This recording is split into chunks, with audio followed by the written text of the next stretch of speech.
Hello students, welcome back to my channel and by practice. But आज मैं आपको exercise 4.6 से स्टार्ट करवा रहा हूँ। इसमें फर्स्ट क्वेश्चन में क्या है, examine the consistency of the system of equation exercise question 1 to 6। बेटा ये एक्सरसाइज करने से पहले अगर आपने मेरी लास्ट वीडियो नहीं देखी है बेसिक सेस में, तो आपको ये शायद समझ में ना आए, तो आप इससे पहले वो आप वीडियो वॉच कर लें। उसमें पूरा मैंने बेसिक्स एक्सप्लेन किया हुआ है, कंसिस्टेंसी कैसे निकालते हैं, लीनियर इक्वेशन को कैसे सोल्व करते हैं, चाहे वो 2 वेरिएबल हो चाहे 3 वेरिएबल हो। तो आप बेटा वो डिस्क्रिप्शन में मैंने लिंक सेंड किया हुआ है, आप उस वहाँ पे क्लिक करके उस वीडियो पे जा सकते हैं डायरेक्टली। तो देखें, लेट्स स्टार्ट। बेटा सबसे पहले मैंने आपको बताया था बेसिक्स में, जो भी एक्स वाई के कोफिशिएंट होंगे वहाँ से आपको ए मैट्रिक्स मिल जाएगी 1, 2 और 3। इस क्वेश्चन में आपको सिर्फ कंसिस्टेंसी चेक करनी है। तो कंसिस्टेंसी चेक करने के लिए आपको ये बताना है कि कंसिस्टेंट है या इनकंसिस्टेंट है। तो आप क्या करोगे, इसका डिटरमिनेंट निकाल दो। 1 3 3 -2 2 4। तो ये माइनस का 1 डज नॉट इक्वल टू 0 आ रहा है। तो डज नॉट इक्वल टू 0 आने का मतलब बताया था यूनिक सोल्यूशन होता है, और जब कोई सोल्यूशन एग्जिस्ट करता है तो वो कंसिस्टेंट होता है। क्या होता है बेटा? कंसिस्टेंट। बस इतना ही करना है, आपको उसके आगे सोल्व नहीं करना। ठीक है, इसमें आपको सिर्फ ये बताना है कि कंसिस्टेंसी चेक करनी है आपको। ओके, क्वेश्चन नंबर सेकंड है 2x। ये इक्वेशन दे रखी है 2 वेरिएबल की। आप इसमें ए मैट्रिक्स देखो कौन सी क्या बनेगी, 2 -1 1 और 1। इसका डिटरमिनेंट निकाल दो आप। 2 1 जा 2 माइनस -1 × 1 -1, तो ये प्लस हो जाएगा। 2 + 1 = 3। डज नॉट इक्वल टू 0 आ रहा है, तो यूनिक सोल्यूशन होगा। और अगर यूनिक सोल्यूशन एग्जिस्ट करता है तो क्या होता है? कंसिस्टेंट होता है। क्या होता है बेटा? कंसिस्टेंट। ठीक है बेटा, थर्ड क्वेश्चन है, इससे आप निकाल लो 1 3 2 6। इसका डिटरमिनेंट निकालो, चेक करो कि क्या आएगा। 6 - 6। ओहो, ये तो 0 आ गया। अगर डिटरमिनेंट 0 आ जाता है तो मैंने आपको बताया था, उसके बाद हम निकालते हैं एडजॉइंट ए डॉट बी। ठीक है, हम adjoint A B dot B निकालेंगे। अब एडजॉइंट ए कैसे निकालते हैं, पहले एडजॉइंट ए निकालो। एडजॉइंट निकालने के लिए एक लॉजिक बताया था 2 × 2 ऑर्डर में। इन दोनों को इंटरचेंज, 6 यहाँ पे आ जाएगा, 1 यहाँ पे, इन दोनों का साइन चेंज। ये -3 हो जाएगा, ये -2, प्लस है तो माइनस, प्लस है तो माइनस। एडजॉइंट निकल गया। अब इसकी बी में मल्टीप्लाई कर दो। बी मैट्रिक्स क्या होगी? बी जो यहाँ पे इक्वल टू में होता है उसको बी मैट्रिक्स कहते हैं। 5 और 8 ये बी मैट्रिक्स होगी। इन दोनों की मल्टीप्लाई कर दो, जो वो उसके बाद अकॉर्डिंगली हम बताएंगे क्या आएगा। एडजॉइंट ए डॉट बी, जब डिटरमिनेंट 0 आता है तभी करते हैं ये, एडजॉइंट ए बी निकालते हैं। Otherwise does not equal to 0 आ जाए तो समझ लो कंसिस्टेंट है, यूनिक सोल्यूशन है। तो एडजॉइंट ए क्या आ गया आपके पास? 6 - 3 -2 और 1। और बी मैट्रिक्स आपको क्या गिवन है? 5 और 8। ठीक है, इन दोनों की मल्टीप्लाई करो, रो की कॉलम में मल्टीप्लाई करते हैं। 6 5 जा 30, 8 3 जा 24, 2 5 जा 10, 1 8 जा 8। तो ये 0 तो नहीं आ रहा है। 6 - 2 does not equal to 0 matrix. ये 0 मैट्रिक्स इक्वल नहीं आ रहा है, 0 नहीं आ रहा है, इट मीन्स क्या है? ये इनकंसिस्टेंट हो गया। अगर ये 0 आता तो हम आगे इसको चेक करते फिर, मगर ये अभी 0 नहीं आ रहा है। तो मैंने बताया थी जब डिटरमिनेंट 0 आता है तो हम एडजॉइंट ए बी निकालते हैं। अगर वो 0 नहीं आता तो इनकंसिस्टेंट होता है, बिकॉज नो सोल्यूशन, कोई कॉमन सोल्यूशन एग्जिस्ट नहीं करेगा इनके बीच में। ठीक है, ये केस था इसका। फोर्थ क्वेश्चन है बेटा, इसमें पहले ए मैट्रिक्स लिख लो। यहाँ पे ए मैट्रिक्स क्या होगी? 1 1 1 2 3 2 ए 2 ए। इसका डिटरमिनेंट निकाल के देखो क्या आता है। एक्सपेंड कर दो बाय R1। तो यहाँ पे 1 लिखेंगे, इसको ऐड किया 6A -2A -1। इसको ऐड किया 4A -2A +1, 2A -3A। ये आ गया 4A माइनस का 2A माइनस का A। ये आ जाएगा 4A माइनस का 3A = A। Does not equal to 0 आ रहा है। जब डज नॉट इक्वल टू 0 आता है, डिटरमिनेंट क्या होता है? जब determinant does not equal to 0 आता है तो वो फंक्शन हो जाता है कंसिस्टेंट, लीनियर इक्वेशन हो जाएगी कंसिस्टेंट, क्योंकि वो यूनिक सोल्यूशन हो जाता है। ठीक है, तो 3 to 3 ऑर्डर, अगर 3 to 3 ऑर्डर में 3 वेरिएबल की इक्वेशन तो आपको इस तरीके से सोल्व करना है। ठीक है, तो बेटा क्वेश्चन नंबर 5th और 6th आपको खुद ट्राई करना है, बिल्कुल उसमें भी इसी तरीके से आपको कंसिस्टेंसी और इनकंसिस्टेंसी बताना है। सिमिलर तरीके से आपको क्वेश्चन 5 6 सोल्व करना है। मैं क्वेश्चन नंबर 7 से स्टार्ट करता हूँ। क्वेश्चन नंबर जो 7 है इसमें भी आपको कंसिस्टेंसी चेक करने के बाद आपको आगे solve the system of linear equation by using the matrix method, जो मैंने आपको बेसिक वाली वीडियो में ये वाला फॉर्मूला बताया था ना, ए इनवर्स डॉट बी, इसकी मदद से आपको एक्स और वाई की वैल्यू निकालनी है। अगर 2 वेरिएबल इक्वेशन है, अगर 3 वेरिएबल इक्वेशन है तो एक्स वाई जेड निकालना है। तो पहले 2 वेरिएबल इक्वेशन को देखते हैं। पहले इसमें देखो, आपको पता है, बताया था मैंने, ए मैट्रिक्स क्या होगी, 5 2 7 और 3, जो भी कोफिशिएंट होंगे 5 2 यहाँ लिख दिया, 7 3 यहाँ लिख दिया। ए में एक्स मैट्रिक्स क्या होगी, जो वेरिएबल होंगे, 2 वेरिएबल हैं तो 2 वेरिएबल लिख दिए कॉलम में। और बी मैट्रिक्स क्या होगी, 4 और 5, जो इक्वल टू में कांस्टेंट टर्म होंगी वो बी मैट्रिक्स होगी। ठीक है, अब आपको निकालना क्या है, ए इनवर्स। ए इनवर्स बताया था 1 अपॉन डिटर्मिनेंट एडजेंट ए। पहले निकालने से पहले डिटर्मिनेंट निकालना पड़ेगा, तो डिटर्मिनेंट चेक कर लो। 5 3 15, 7 2 14, कितना आ गया, 1 आ गया। तो डज नॉट इक्वल टू 0 आ रहा है, तो कंसिस्टेंट हो गया। और कंसिस्टेंट अगर हो गया है तो यूनिक सॉल्यूशन होंगे इसके, क्योंकि determinant does not equal to 0 मतलब यूनिक सॉल्यूशन, मतलब एक्स वाई की वैल्यू निकल सकती है। तो यहाँ पे 1 आ गया आपका। अब आपको निकालना है एडजेंट ए। एडजेंट मैंने बताया था 2 into 2 ऑर्डर क्या निकलता है, इंटरचेंज साइन चेंज। तो यहाँ पे 3 आ जाएगा, यहाँ पे 5 -2 -7, ये हो गया एडजेंट ए। तो ये शॉर्टकट तरीका था बेटा 2 into 2 ऑर्डर का एडजेंट कैसे निकालते हैं। तो ए इनवर्स आ जाएगा 1/1, क्योंकि डिटरमिनेंट 1 था। एडजेंट यहाँ पे 3 -2 -7 5, ये वाला फॉर्मूला लगा दिया इनवर्स का, ये वाला। ठीक है, यहाँ पे हमें इनवर्स मिल गया 3 -2 -7 5। अब x equal to A inverse dot B. X equal to A inverse क्या है, 3 -2 -7 5। बी मैट्रिक्स आप पे क्या थी, आपको बी मैट्रिक्स गिवन है 4 5। ठीक है, यहाँ पे पुट कर दो 4 5। तो यहाँ पे x क्या था, x comma sorry x upon Y, मतलब कॉलम में एक्स वाई, इन दोनों की मल्टीप्लाई कर दो रो की कॉलम में। 3 4 जा 12, 2 5 जा 10, -7 4 28 माइनस का 5 5 जा 10, ये आ गया बेटा 2, और ये आ गया आपका माइनस का 18। क्लियर है। तो x की वैल्यू हो गई 2 और y की वैल्यू हो गई माइनस का 18। इस तरीके से बेटा हम x और y की वैल्यू निकाल सकते हैं। ठीक है, लीनियर इक्वेशन को सोल्व कर सकते हैं with the help of determinant. मुझे थोड़ा इसमें मिस्टेक लग रही है y की वैल्यू में, रुको एक मिनट। -28 5 5 जा, अच्छा यहाँ मिस्टेक हो गई, 5 5 10 कर दिया, 5 5 जा 25 हो गए, ये मैंने ऐड कर दिया, सॉरी बाय मिस्टेक। तो ये हो गया -3। तो y की वैल्यू आ जाएगी बेटा y इक्वल टू -3। क्लियर है। क्वेश्चन नंबर 11 करवा रहा हूँ बेटा। क्वेश्चन नंबर 8 9 10 बिल्कुल सिमिलर है 7th क्वेश्चन जैसे, वो आपको खुद ट्राई करना है। ठीक है, बहुत ईजी है। अब क्वेश्चन नंबर सीधा 11th वाला करवा रहा हूँ। इसमें ए मैट्रिक्स क्या होगी, 2, एक्स का कोफिशिएंट 2, वाई का कोफिशिएंट 1 1, फिर यहाँ पे 1, यहाँ पे वाई का कोफिशिएंट -2 -1, यहाँ पे एक्स नहीं है तो यहाँ पे एक्स का कोफिशिएंट हो गया 0, यहाँ पे वाई का कोफिशिएंट 3, जेड का कोफिशिएंट -5। ठीक है, हमेशा यहाँ पे एक्स का कोफिशिएंट आएगा, यहाँ वाई का या जेड का, ध्यान रखना। अगर एक्स कोई वेरिएबल नहीं है तो उसकी जगह 0 लिख देंगे। और एक्स मैट्रिक्स क्या हो जाएगी, एक्स वाई जेड, और बी मैट्रिक्स हो जाएगी 1, ये हो जाएगा 3/2 और 9। ठीक है, ये आपकी बी मैट्रिक्स हो गई। अब इसमें हमें सबसे पहले क्या करना है, डिटरमिनेंट निकालना है। कंसिस्टेंसी चेक करेंगे तभी तो आगे सोल्व करेंगे। एक्सपेंड कर दो बाय R1, तो यहाँ पे मैं 2 लिख रहा हूँ, इसको ऐड किया 2 5 जो 10 +3 हो जाएगा यहाँ पे, क्योंकि माइनस ऑलरेडी है तो +3 हो जाएगा। माइनस का 1, इसको ऐड किया माइनस का 5 0 प्लस का 1 3 -0, 13 2 जा 26 प्लस का 5 +3, कितना आ गया बेटा 34 आ गया। तो ये डज नॉट इक्वल टू 0 आ रहा है, इसका मतलब यूनिक सॉल्यूशन होंगे।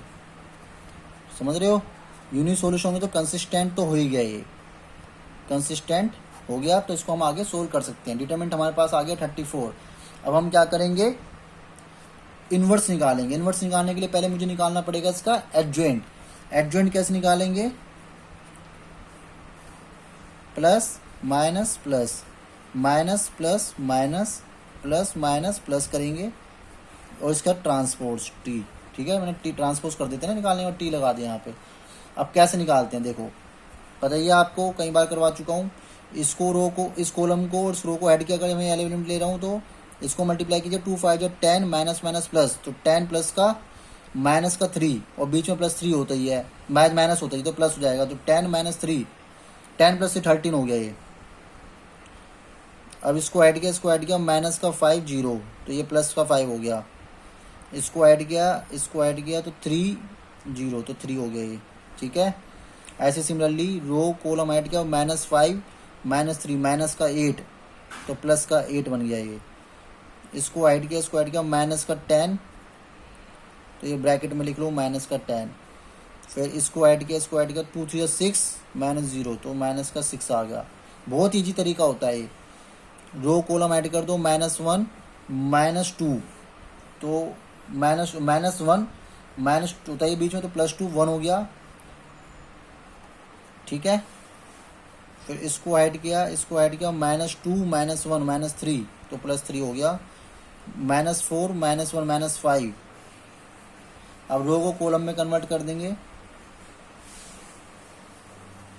रो को कॉलम में कन्वर्ट कर दीजिए, 13 5 3 8 प्लस माइनस माइनस का 10 माइनस 6 1 3 प्लस माइनस माइनस का 5।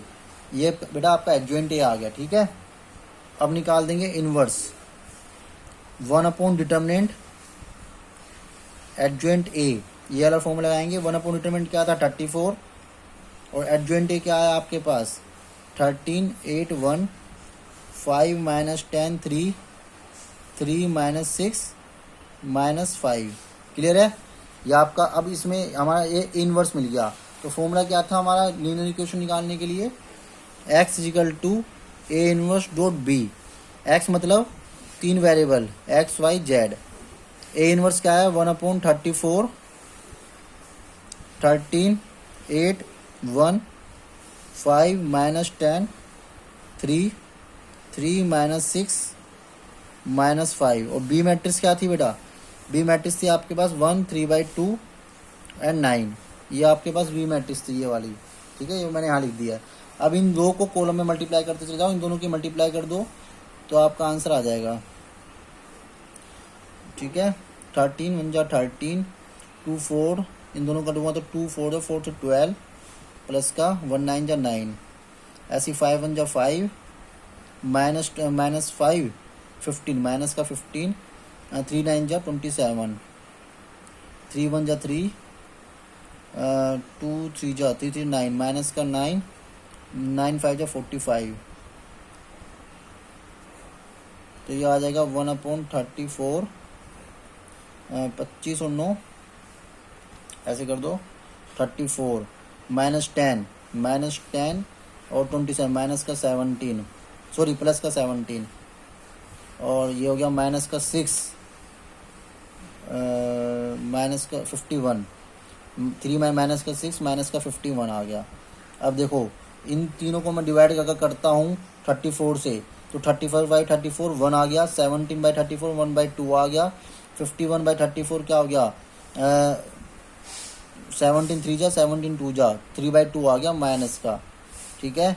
तो ये इक्वल टू में क्या चल रहा था बेटा, एक्स वाई जेड चल रहा था, तो एस की वैल्यू क्या आ गई 1, वाई की वैल्यू आ गई 1/2, जेड की वैल्यू आ गई माइनस का 3/2।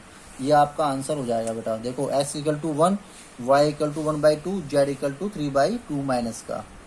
तो बेटा ये आपके तीनों वेरिएबल की इक्वेशन आ गई, तीनों वेरिएबल आ गए, ठीक है, ये आपका आंसर हो गया।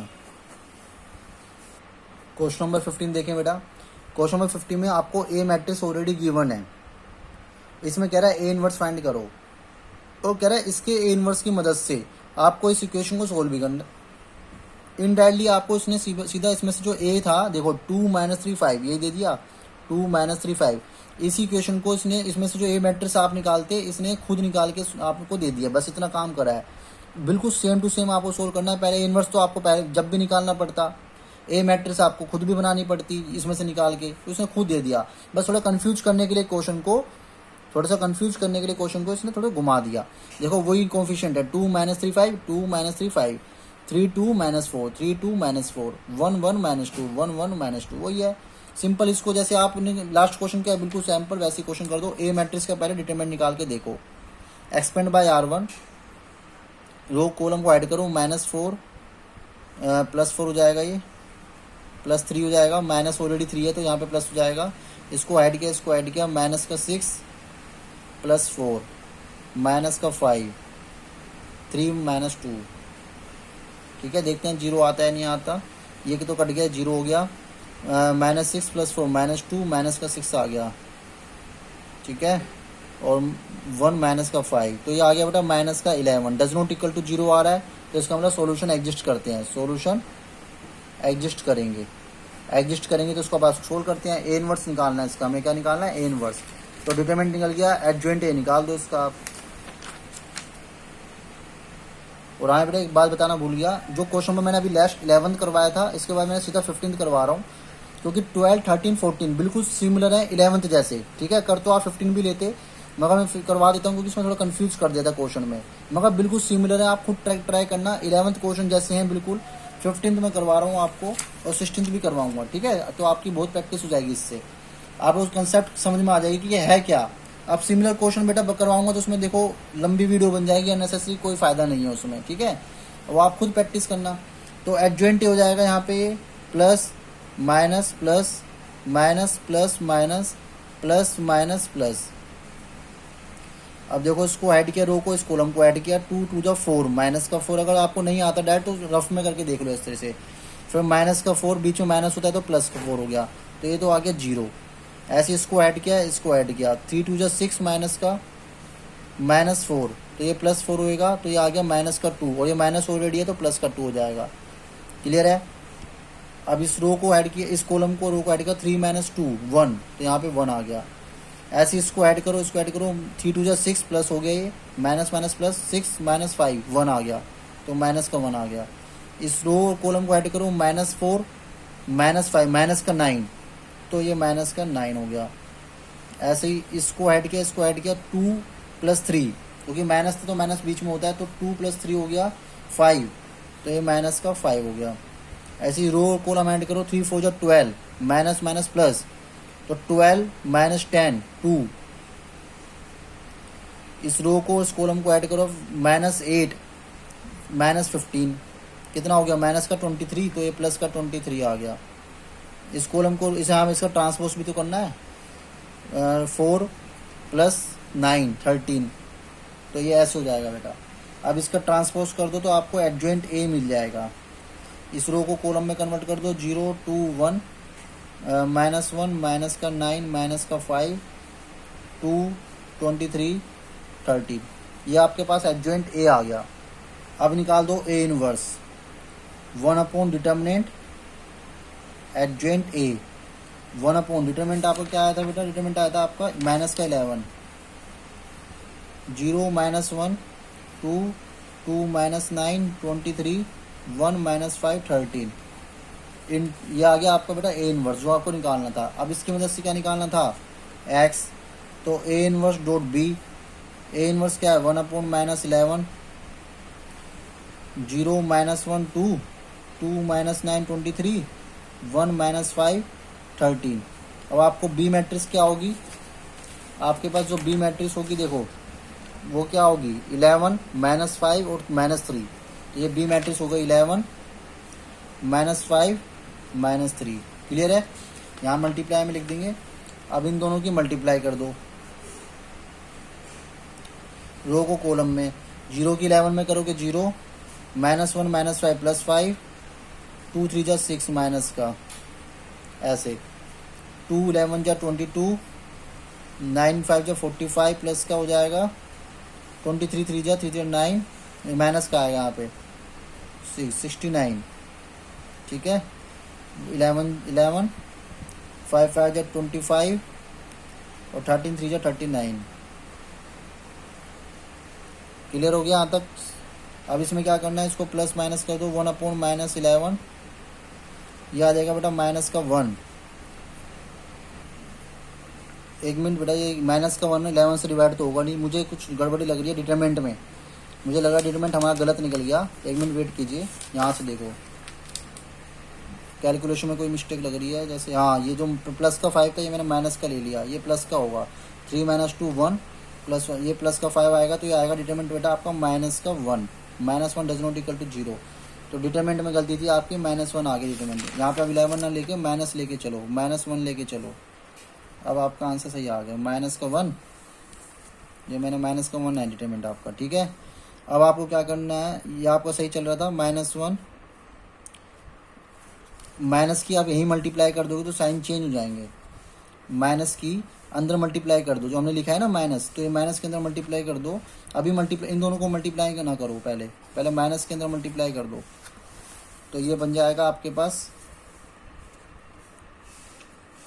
ए इनवर्स बन जाएगा 0 1 -2, साइन चेंज कर दो सबके, -2, ये प्लस का 9 -23 -1 5 -13, और बी मैट्रिक्स क्या थी 11 -5 -3। मैंने क्या करा बेटा, इसमें जो थी ना माइनस की 1 की मल्टीप्लाई कर दी इसमें सब में, देखो माइनस का प्लस हो गया, प्लस का 2 का माइनस हो गया, -2, यहाँ पे -2 कर दिया, ऐसे में साइन चेंज कर दिए सबके, ठीक है। अब मल्टीप्लाई कर दो एक्स की इसमें, अब देखते हैं क्या आता है। 0 माइनस का 5 -+6, ठीक है, 2 3 जा 6, 22 माइनस का 9 5 जा 45, 69 प्लस का 69, माइनस का 11, 5 5 जा 25 प्लस का 39, ये आ गया 1, इनको माइनस करूँगा क्या आएगा 67, ये आ गया 2, और ये 36, ये आ गया बेटा 3। तो X Y Z equal to 1 2 3, तो एक्स की वैल्यू क्या आ गई 1, वाई की वैल्यू आ जाएगी 2, X equal to 1, Y equal to 2, और जेड इक्वल टू 3। ये आपका आ गया आंसर, ठीक है। क्वेश्चन नंबर 16 क्या कह रहा है बेटा, स्टेटमेंट वाला क्वेश्चन है, लास्ट क्वेश्चन है एक्सरसाइज का, ठीक है। The cost of 4 kg onion, 3 kg wheat and 2 kg rice is 60 rupees. तो लेट कर लो, cost of 1 kg onion is x rupees, cost of 1 kg wheat is y rupees, the cost of 1 kg rice is z rupees, ठीक है। According to question equation बना दो, 4 kg onion की cost है 4x, 3 kg wheat and 2 kg rice मतलब 2z equal to total rupees 60 rupees. Equation बन गई first, clear है। Second equation, the 2 kg onion मतलब 2x, 4 kg wheat 4y plus 6 kg rice मतलब 6z, टोटल कॉस्ट हो गई 90 rupees. Second equation, the cost, third equation बनेगी the cost of 6 kg onion 6x, 2 kg wheat मतलब 2y and 3 kg rice 3z equal total cost 70 rupees. बेटा three equation, third equation, ये तीनों equation मिल गई। इससे आपको क्या निकालना है, find the cost of each item निकालना है, मतलब आपको एक्स वाई जेड निकालना है, उसी बाय मैट्रिक्स मेथड से निकालना है, जो मैंने अभी आपको पहला मेथड सिखाया था। बिल्कुल सबसे पहले आपको इसी मेथड से निकालना है, X equal to A inverse dot B. तो आपको पता ही है क्या करना है, ए मैट्रिक्स निकाल लोगे 4 3 2 2 4 6 6 2 3, ये बी मैट्रिक्स हो जाएगी 60 90 70। एक्स इसका ए इनवर्स निकाल के बी से मल्टीप्लाई करके एक्स वाई जेड आ जाएंगे। ये आगे का प्रोसेस आपको खुद ट्राई करना है। यहाँ तक मैंने आपको इक्वेशन बना के दिखा दी है। तो आपकी इसी के साथ 4.6 कंप्लीट हो गई है एक्सरसाइज, ठीक है। नेक्स्ट वीडियो में लाऊंगा एग्जाम्पल्स ऑफ मिसलेनियस के, ठीक है, वो इम्पोर्टेंट है। Thank you so much.